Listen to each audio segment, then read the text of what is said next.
Paint skin and like details like that. I think it's really cool. I like it.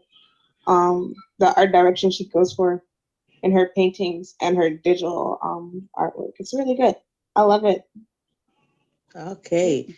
And Anthony, go ahead, introduce yourself.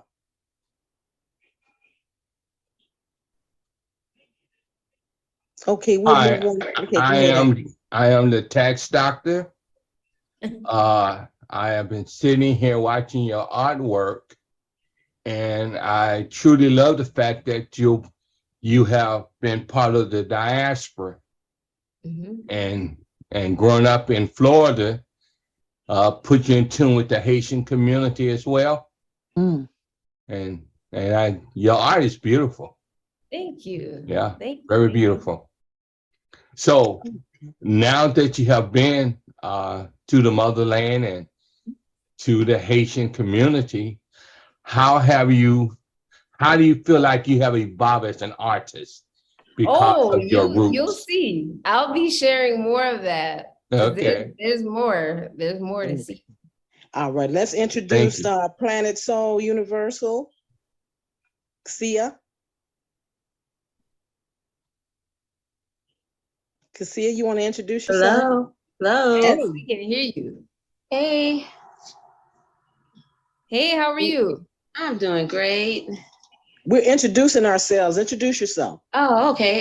Yeah, my name is Cassia, aka recording artist Sia, and my company is Planet Soul Universal Productions. And I'm just logging in.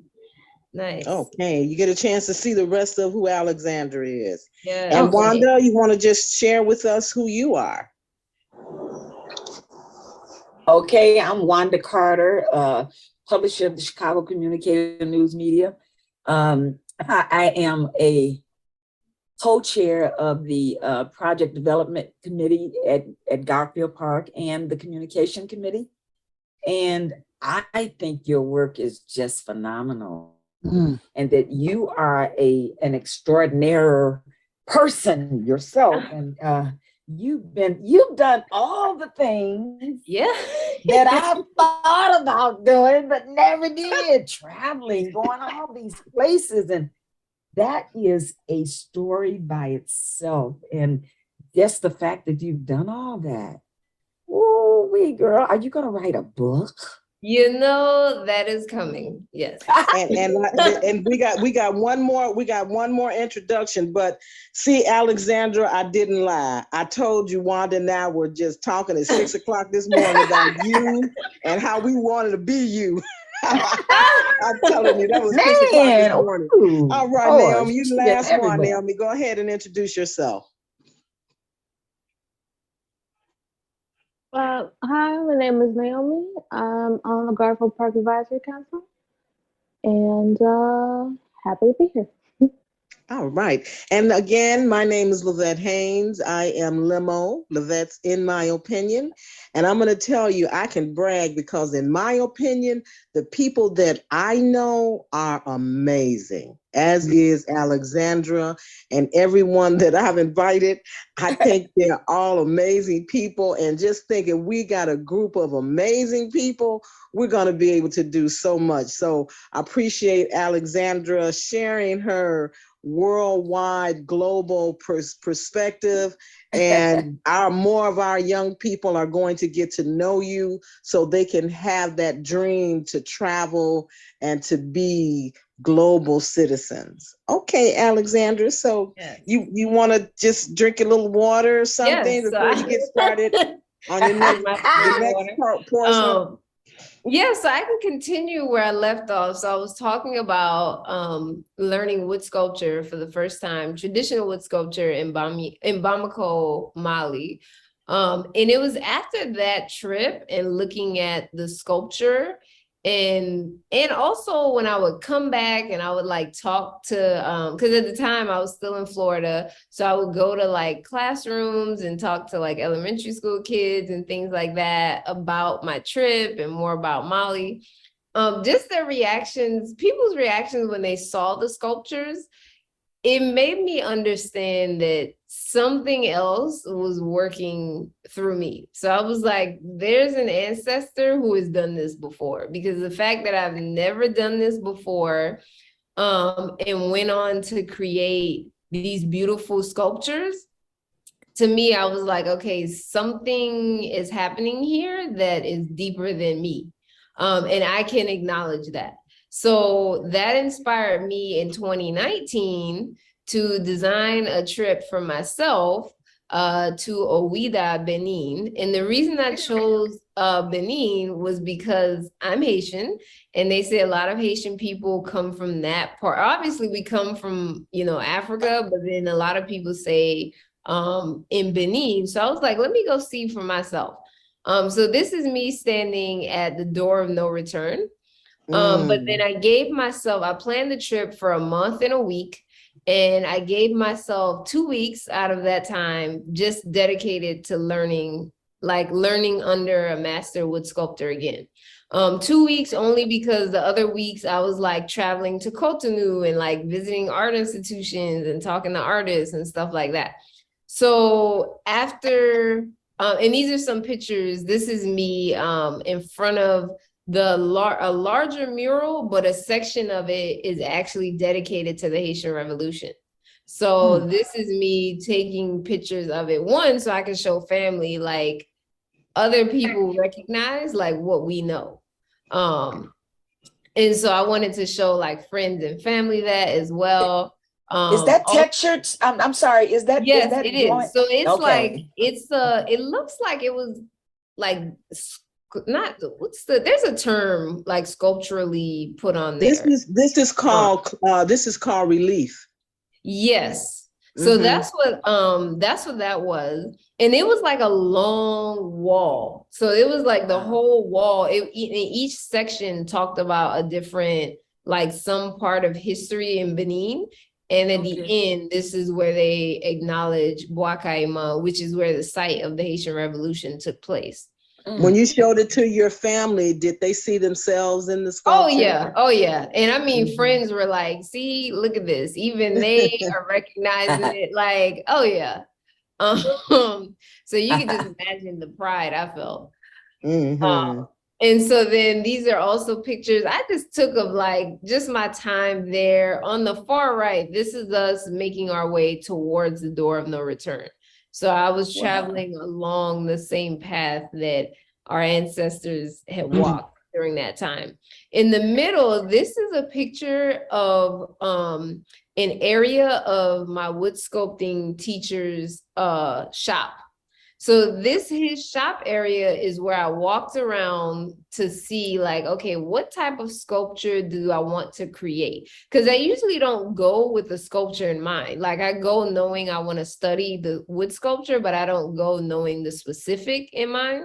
So when I'm walking there, I'm like, okay, ancestors, what y'all got in mind? Like spirit, what is it that I'm here to make? Like I'm talking, I'm looking, I'm being present. Some things I like pick up and okay, how does it feel in my hand? Like, am I feeling something from it? It don't have to be too deep, but I'm also just listening. So like full body listening. Mm.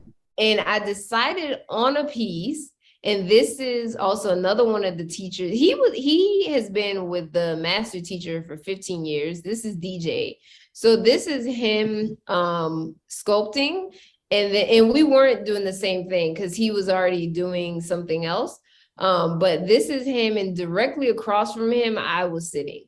So Wow. and I usually take on not just the technique of like the art form, but actually how your body has to be with it too. So we're holding pieces with our foot, like you're using a mallet and a smaller tool, as opposed to in Bamako, we're like hacking at the wood with like our whole arm, where this one is like more gentle with a mallet, and like your feet are structured a certain way. And he would like fix my foot. Like if he was like, okay, make sure your heel is like touching this type thing.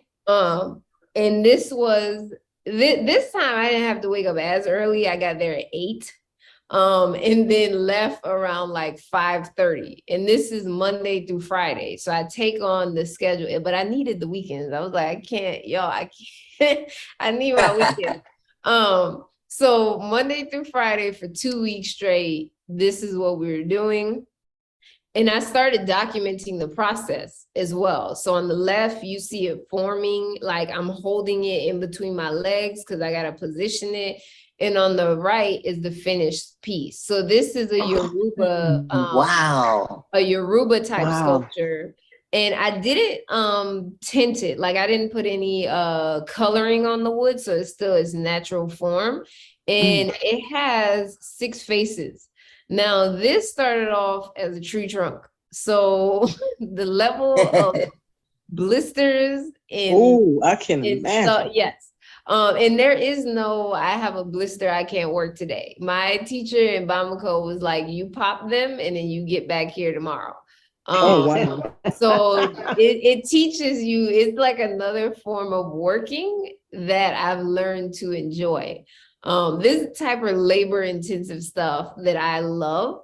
But then I also, while I travel, I always document the food. So you have the roasted corn, the hibiscus juice in the center. There's also these dough balls on the left that I've tasted across West Africa, and they also have it in Haiti. So I usually love to do this to show my family, just to show like we're all really eating the same stuff, and like the things that you maybe thought only came from Haiti, like look at how they're eating it here. Or even friends who are from the States, like things that you thought your family only made in Georgia, like look at that same ingredient like over here in Ghana type stuff.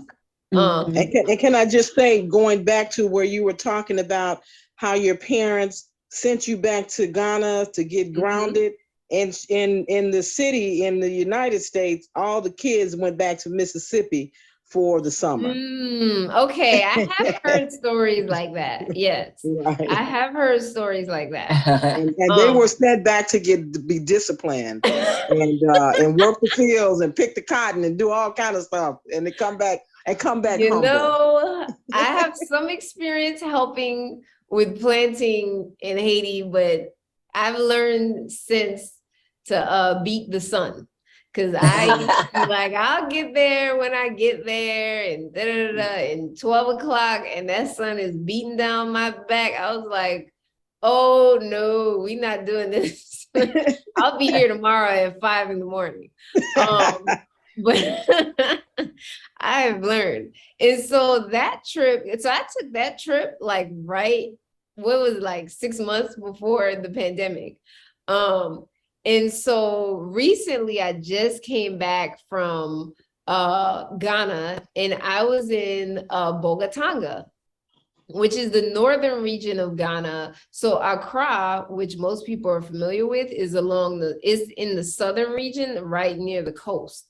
So I did spend some time there, but me and my friend, she's Ghanaian, we were in her family's village, basically looking at indigenous African food ingredients like millet and sorghum and baobab and tiger nut. Now, tiger nut, I did see some company was like advertising it here when I got back, and I was like, oh, this is about to become the next superfood. But people have been eating this way for like forever in West Africa. So it was nice to like for 2 weeks, like just be in the village amongst women.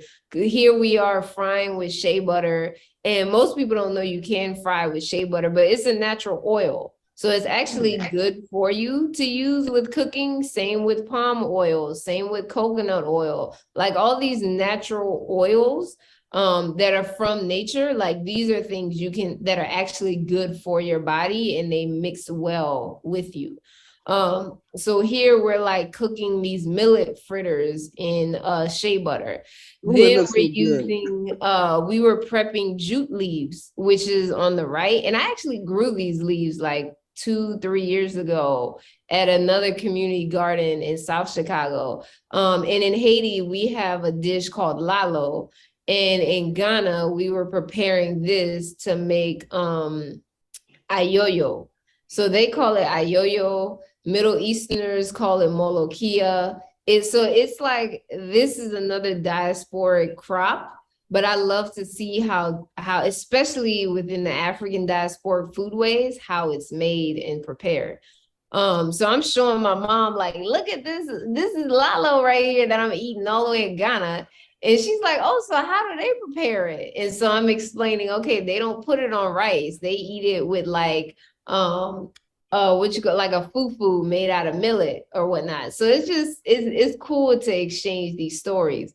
This is me sitting with an elder, learning step by step how shea butter is made.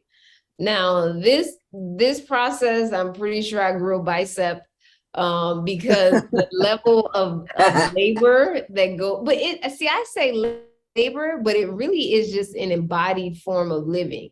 So like I realized how much we don't use our bodies here. Like we may walk and like be sitting at a desk or something, but when you really have to fully use your hands, your legs, your back, your hips as you're squatting, like you have to use everything, then I understand more deeply the process of what makes these things come to fruition.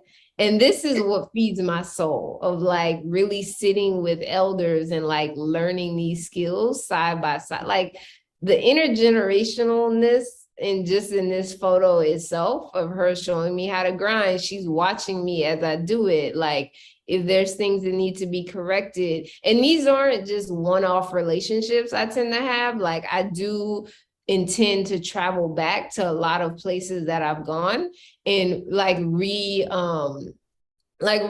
with the people, because to me this is the start of a relationship. It's not just a one-off thing.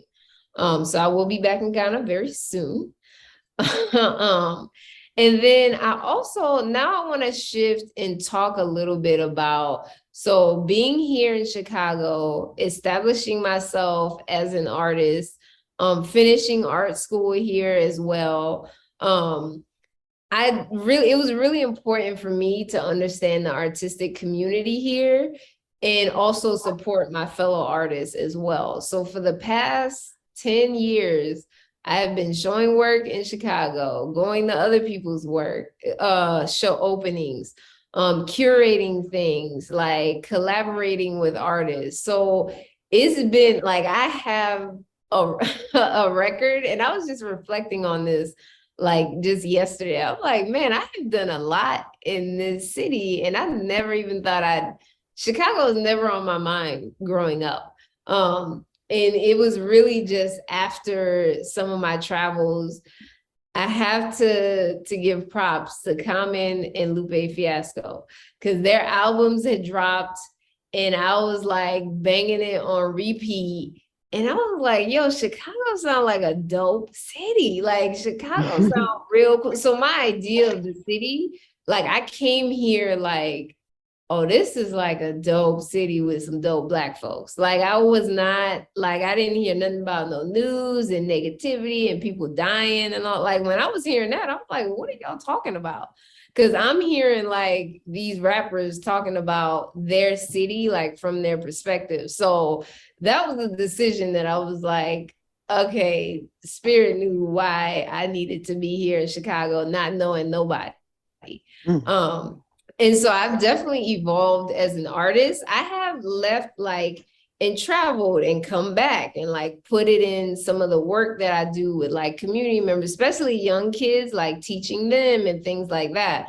So in that way, I have evolved. I do want to share one experience I had right before the pandemic. I was in or right as the pandemic started, I was in Philly doing an apprenticeship program. So I also do screen printing, which is all, that's like, most people know it from t-shirts, but you can screen print artwork on paper, on usually any type of material. But I usually do on paper. And so I was in Philly doing this apprenticeship to learn large scale screen print fabric. So if you think of like African fabric, I was learning how to make that step by step, but like in a large yardage, like really, really long table. So I'll share like a couple images of that, of me working on that. And what you see on the left, this table, this length, the length of this table is what we were printing. So you can't even see like how far back the table goes. But this is like, we're printing yardage. So it's meant to be used for like clothing or installation stuff or whatever, tapestry or whatnot. And in my piece, I decided to honor my maternal grandmother, who I never got the chance to meet, but she was speaking to me real heavy. Like she was just heavy on my heart during that time and still is. And so I wanted to honor her and take inspiration from some of the clothing I saw when I was in Bamako. And so I sketched out by hand a 3-layer print that I would screen print of her. And I used orange, indigo, and like a nice red color. And basically did everything by hand. But this process you can also do by computer to make it go faster, which is how most companies do it, so they can get like large batches of fabric. And so this is me printing. So and I was helping my friend Ani print hers, but you see how large, like how wide the fabric is. So it takes 2 people to print that by hand. Whereas a machine would just have a big old roller that you would just feed the fabric through. And so imagine 2 people going front, back down this long table. And that's just one color layer, right? So then you got to let it dry for like a day, come back, front, back, right? For the next color. And this was the finished piece that I did. And I included hibiscus flowers, which are the national flower of Haiti, banana leaves, because I saw that all the time. These organic round shapes are like rocks from this river that I really like, but near my mom's family home in Haiti. My grandma's picture is in the middle. I did ironwork around her because I love the ironwork that I see every time I'm in Haiti. The bright colors, again, like none of my work is dull. Like it's usually very colorful, very bright. And I entitled it Nous marchons ensemble, which means we walk together. So this is a piece that's currently being made into like a not a kimono, but it's like it's going to be a long covering that I'm having it tailored into. So basically I could walk with her. Like that's the point of it. Is that hibiscus flower in the middle? Yes. So that's a hibiscus flower. It's also my favorite flower. And I made a proverb that says, "Gran muerte connaît chemin, kunya muekampenali," which means my grandmother knew the road and now I stand in it. Because Haitian people love proverbs. So I was like, let me create one just specifically for this piece. And this is it like hanging up. So the picture doesn't show you how big the thing is. Like this thing is huge.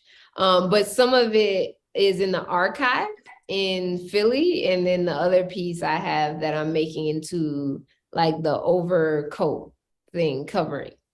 So yeah, so most of my work, it always has to tie back into community in some way, or like, how are we coming together to make it happen? Whether it's through an apprenticeship or I'm inspired by somebody, like it's very communal. So even with my residency here at Legler, which is now I'm in the second year and it's 2 years long, it's very community engagement heavy, but I put more emphasis on building relationships with folks. So instead of just having events, just to have events, like how can we come together around our shared interests to do things? So if we do a workshop with an artist, or if we do an event around a theme, like how can we take from, like, gather from our relationships with people that we already have and share those with younger audiences? Again, teaching other people, passing on skills, sharing our knowledge,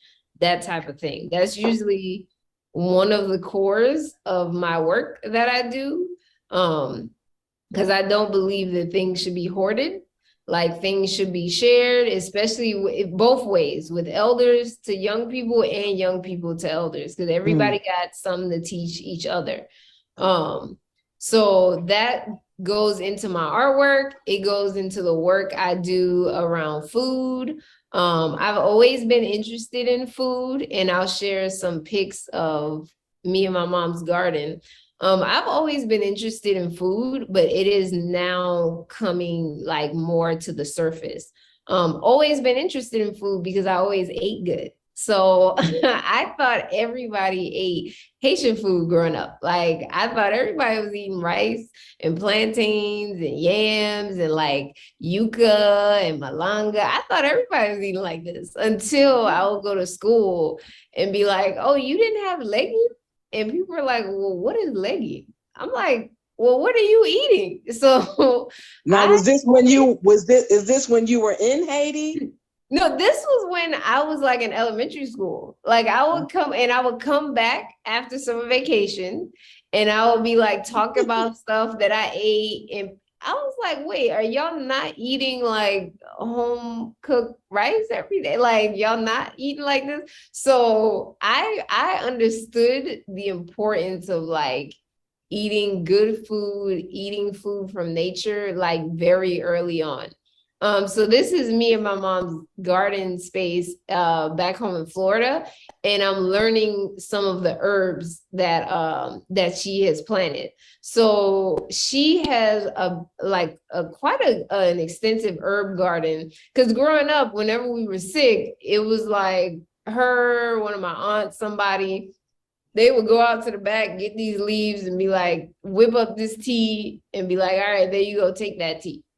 And I'm like, okay, so we have this knowledge. How are we documenting this? Because y'all, I've told every elder in my family, none of them will be leaving with this information with them. Like that is not acceptable. So this is me like documenting with photos, like taking notes.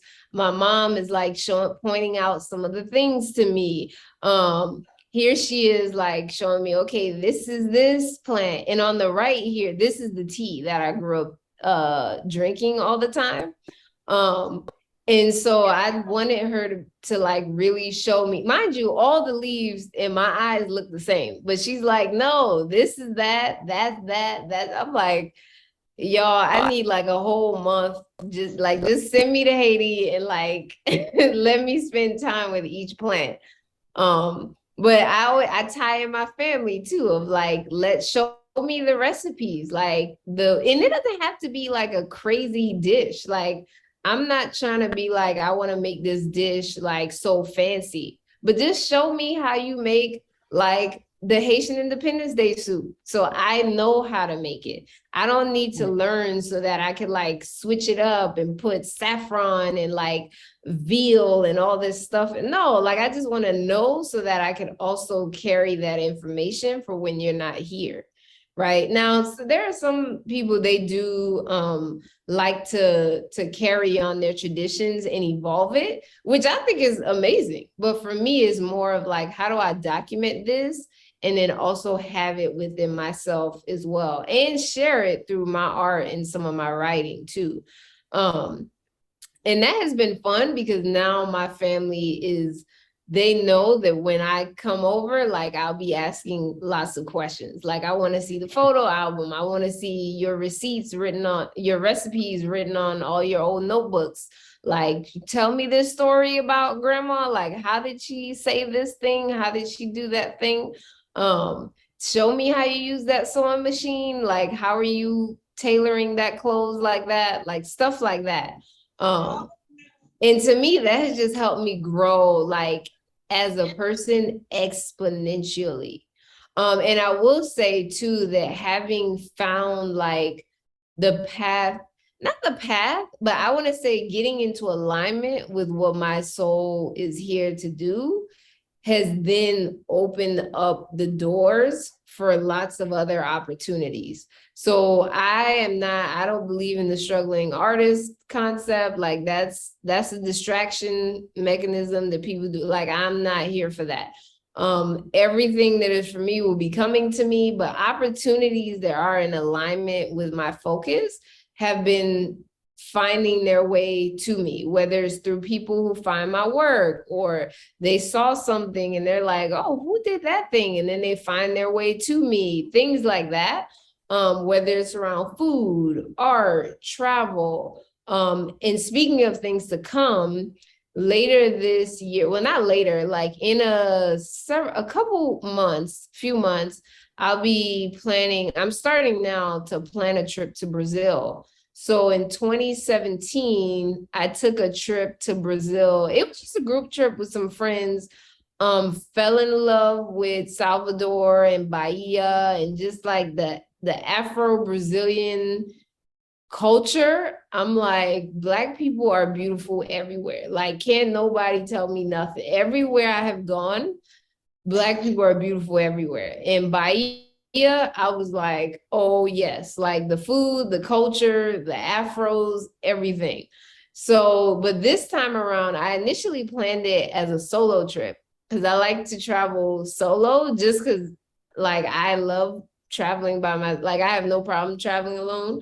Um, but after a different trip I had taken, a friend or somebody was like, I would love to travel with you, like the things you're doing and stuff. And they said it in such a genuine way. So I was like, well, what if I just flipped that trip and made it like a group trip? So it'll be centered around like Afro-Brazilian art, connecting with artists in Bahia, looking at Afro-Brazilian cuisine, and some of the men and women who are keeping the ingredients, the indigenous ingredients of their region or where they're from, keeping it in their food. I won't say keeping it alive, because I'm like, people are still using these things. Like nothing is dying out, but they're just continuing to use it in their cuisine.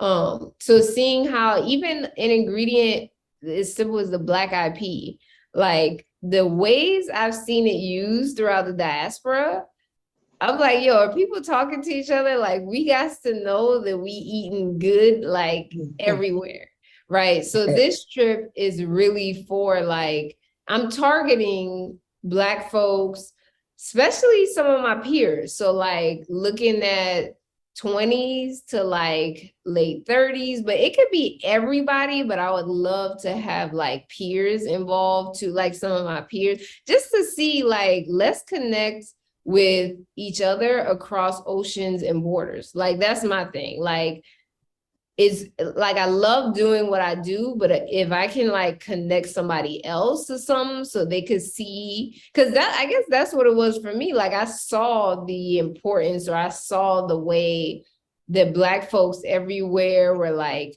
working on some of the same stuff. Like, we have some of the same creativity ideas, like all the things, and how do we connect to each other? So that is the trip I'm planning for April is looking like. And it'll be like a small group trip, but that's something I'm like super, super excited about. And then how do I bring some of that knowledge to the work I'm doing here at Legler and sharing it also, or connecting people there to here, connecting farmers there to farmers here, stuff like that. Because there's obviously, and there's always been an energy of divisiveness in the West. And when you travel, you start to see that illusion of how it's like, no, we're actually all connected.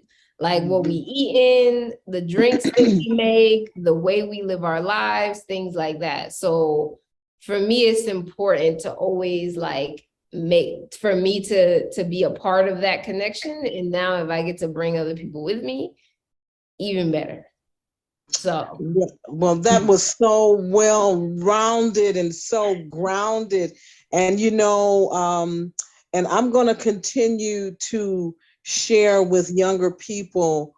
Say for instance, Elishaba, she's an artist and she's at her craft most of the day. And for her to see someone who is she can look up to, and she admires her sister Naomi, and influenced and encouraged by seeing others. And that's, our young people are limited because they don't see. So we'll have an audience that'll be developed to come and see you. I talked to you. You saw Hawk. Hawk was the one that had given all the instruments at the Kwanzaa to all the children, and they act like they were part of the band. So that's what we need to give our children so they can be rooted in culture. yes. And so as we end this show, Alexandra Antoine, interdisciplinary artist and traveler, world traveler. If anyone else has any questions for Alexandra, please go right ahead. I'm raising my hand. When you speak about the trip to Brazil, I'm so engrossed in intergenerational, and I would like to be a part of that trip. Yes. I will be the mother, or whatever. Because and that was what I would love. Like all I want from people is a genuine yes. Like, yes, you want to connect. Yes, you want to be a part of this. Like, even if people don't know how they can afford it yet. Like, because that's another thing too. I tell people, like, you never know. Just have a genuine yes. Yes. And then it will happen. Work it out. It will happen. Not only that, I like to also add to that Alexandra is one of the garden members at the Ka'umba Treum Community Garden, as several of us are here. And I watched you planting your seeds, and we were saying, man, she's doing it all of, and your peas, and we said, man, she's just doing that so wrong. And I'm looking, and I'm just as you mentioned earlier, in your point, you have to use all of your muscles. There's a certain way you sit. You use your butt, you use your thighs, you use your arm, your back. And so when you said that tonight, I said, that's exactly what she was doing in the garden. She was in the box, in the soil. And we were just saying, they teach us that's what you should not do, is be in the soil. But you know what? That's where you should be, is in the soil. Exactly. Your whole body to get the connection. And we've been taught so backwards, I think, and not knowing the real truth of what it is to plant and how it heals our body by being connected to the soil. And I guess I could go on and on, but I am a definite yes, because I love traveling. I've been to South Africa, I've been to Egypt. I'm saving your spot. I've been worldwide, but I would love to go to Brazil. Is that where we're saying? Yes. I have not been there. So this will be a treat for me. So I'm a definite yes. Definite yes. I have to figure out some kind of way. We'll work it out.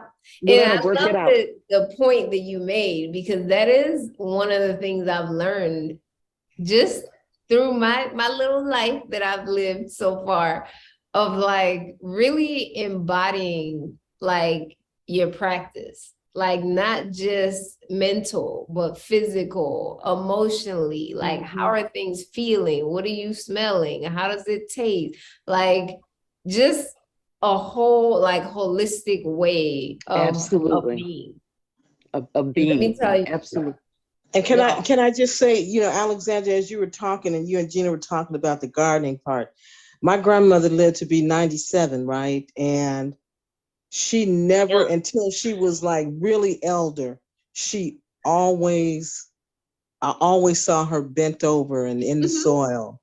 And so it is an inspiration. And meeting Prince Amiel, who has 16 acres and is just needing Oh, yes. us to come and see what he's doing and how important that is. So I love the Yes. connection. And if anyone else has anything else to say, because we're sort of over our time, but does anyone else have any questions for Alexandra? And we have her back again. Oh, I was thinking already part 2. I was thinking because, you know, I don't think she's done. I don't think she's done at all. Oh, there's a lot. I never Okay. realized how Wow. much I've done till I have to talk about it. Then I'm like, oh my God. I've And it done flows so quite a bit. wonderfully. It's not boring at all. No. And Alicia, I'm glad that you're on the wire with us. So We have that to when we connect do in get a chance. person. It's actually I've so heard funny you say because her like, name. huh? We have to connect in person, Alicia, because I've heard Miss Oh Levesque yeah, say your name, but definitely. I don't think we've ever met. I don't think so either. And it's so funny Yeah. because I have a character that I wanted. It's very funny because I have a character of mine that I wanted to really have a connection to Haitian culture because I love making characters that are a part of different cultures. And I had this one character who's a part of that culture, and like he was like, I was looking into Haitians, and I knew that they did voodoo, and when I found that out, I was like, wow, it's an interesting thing. So I was like, Oh, man, yes. yeah. So I was like, I wonder who to go to for that stuff. So I Oh, we definitely need want to to talk to you connect. about Yeah, voodoo is a definitely. whole, voodoo is dense. Let me tell you. Literally sounds I interesting. can tell you, what I can tell you is not what Hollywood will tell you. Hollywood got their own version, Yeah, but because it sounds like this, people make it sound like something that it's not. Mhm. And I'd rather But listen it's, to I someone will who's say part of the that culture. voodoo, Yoruba, candomblé, it again, it speaks to the connection that we as African people have with land, spirit, ancestor. Like, it gets so deep that I'm like, well, no wonder people want to make a mockery of it, because it gets like, you have to, it makes you look at life like such in a unified way where it all makes sense. But then it's like, okay, let's twist it so that we get people distracted. But that's a whole nother story. And you Yeah, know, yeah, and I Yeah. just want to add, you know, I called over to the Mexican Fine Arts Museum because they're I good. don't like the fact that they put gobbles and goblins and all that kind of stuff in our community. And I called over there and I asked them if they celebrated Halloween, and they say no, we celebrate the Day of the Dead, which is Yeah. celebrating their ancestors. Yeah. And so we've got to incorporate those kinds of things where it supersedes the kind of images and that is thrown upon our community. The Hollywood And image. so, Yep. yeah. Mhm. So, any other questions, Prince Amiel? I like that name. Yeah. no, no, really. Thank you all All for right. being here and listening and watching and engaging. Thank And you we for will being have here. you on again, my dear. This was, Yeah. I Thank think you this was so one of the much. most interesting nights that it just, the time went by so fast. So Yes. thank you again. This is Limo in conjunction with Chicago Communicator News Media, and also Alexandra Antoine, who Yes. will return and continue to give us her thoughts and of her treasures that she's acquired over all of these years of her young life. Yeah. I All know, right, right? thank you. Yeah, All like- righty. Good night, everybody. Have a Good good night, night. everybody. Good Everyone night. have a great night. And Have a great night, you all. I got a comment. You all. I got a comment. Okay, go ahead, Okay. brother. Okay, because it just cut off because I was driving, right? Okay, So go ahead. I wanted to let the sister know that that was a brilliant presentation, and it was also a foundational presentation because the community is so in need of grounded culture, you know, especially from the children up, you know what I mean? Because nobody's bringing them in. I was looking at, and I'm not going to be long, but I just want to say that a lot of people, when they watching basketball and football and all that, they forget that those are children. They're not full-grown men. They're children. Yes, they are. Who have Yes, not they been are. who have not been culturalized at all, except by the Eurocentric master who continues to perpetuate the slave reality. So my whole point was that you are a necessary good. Now, are you in Chicago? I am.